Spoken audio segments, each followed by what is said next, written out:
সর্বপ্রথম তিনি একে তো বাবার উপরে কোনো দিন নাই, মা বাবার উপরে আবার সেই বাবার খেলাফত করত।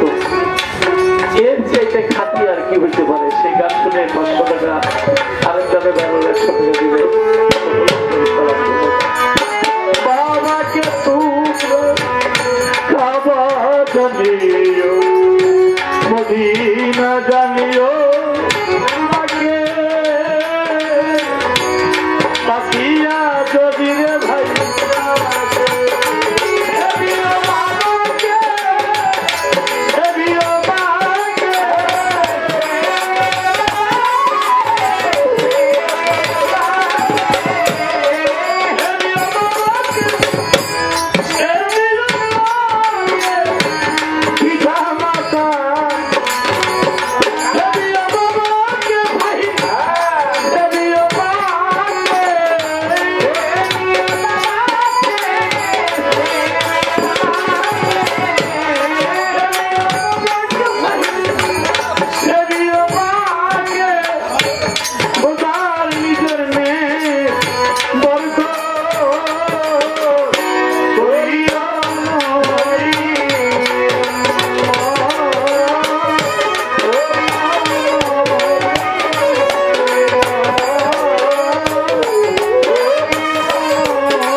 জন্মের মতো সে ঘুমিয়েছে।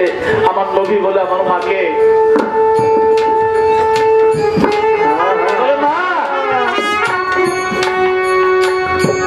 আমি আমার বাবাকে ডাকবো, ডাকলে মনে হয় আমার বাবা আসতে পারে। মা মেনা এমন কাছ থেকে নিয়ে শিশু মোহাম্মদকে নিয়ে মক্কা মদিনার মাঝখানে আবওয়া নামক স্থানে পিতা আব্দুল্লাহর কবরের পাশে গিয়া বলে, এখানে তোমার বাবা ঘুমিয়ে আছে, তুমি ডাকো। নবী বলে, বাবা গো, একটি বারাস দিয়া আমার গালে একটু চুমা দাও, একবারে সে বাবা মুখে একটা খুরমা দাও, মুখে ধরে বাবা একবার আদর করে যাও। আল্লাহ ফেরেশতারা বলে, আল্লাহ এখন নিঠুর হবেন না, যারে পয়দা না করলে দুনিয়া পয়দা করতেন না। আপনার দুস্থ বাবা বাবা বলে ডাকে, আপনার কি মায়া লাগে না? আমার আল্লাহ বলে, ফেরেশতারে আর বলিও না, আমার মনে চায় এই মুহূর্তে তার পিতা আব্দুল্লাহর রূপ ধরে সামনে দাঁড়াই, এটা আমি করবো না, কারণ আমি আমার দোস্তকে ছোটবেলা থেকে এতিম করতে চাই। আমার দোস্ত যদি এতিম না বলে, আমি চলে এতিমের দুঃখ আমার দোস্ত সহজে বুঝবে না। আজরাইল, তুমি আমার দোস্তের মায়ের পাখিটা নিয়ে আসো। আজরাইল কেঁদে ফেললে। আল্লাহ বলে, আজরাইল রে, তোরে আমি এমন করে সৃষ্টি করছি, মা বাবার মুখ থেকে সন্তানকে নিয়ে আসবি, সন্তানের মুখ থেকে মা বাবাকে নিয়ে আসবি, তোর কোনো মায়া ধরে নাই, কাগজ কেন? আজরাইল বলে, মাওলা গো, আমার চোখে পানি আমিও জানি না, আজ ধরে রাখতে পারি না, কারণ আপনার দোস্ত সে মাকে নিয়ে এসে বাবাকে নেওয়ার জন্য, এখন যদি মাকেও হারিয়ে ফেলে এই মরুভূমির মধ্যে, সে কি এত দুঃখ সইতে পারবে? আজরাইল হুকুমের গোলাম মায়ের পাখিটা নিয়ে গেল, মা কাঁপতে কাঁপতে জমিনের মধ্যে পড়ে গেছে। নবী বলে, মা বাবা কথা বলে না, তুমিও কি কথা বলবে না? আরে তোমার মধ্যে গলায় গলায় নবী কাঁদে কি?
ছাড়ো মধুর বাড়ি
বাবার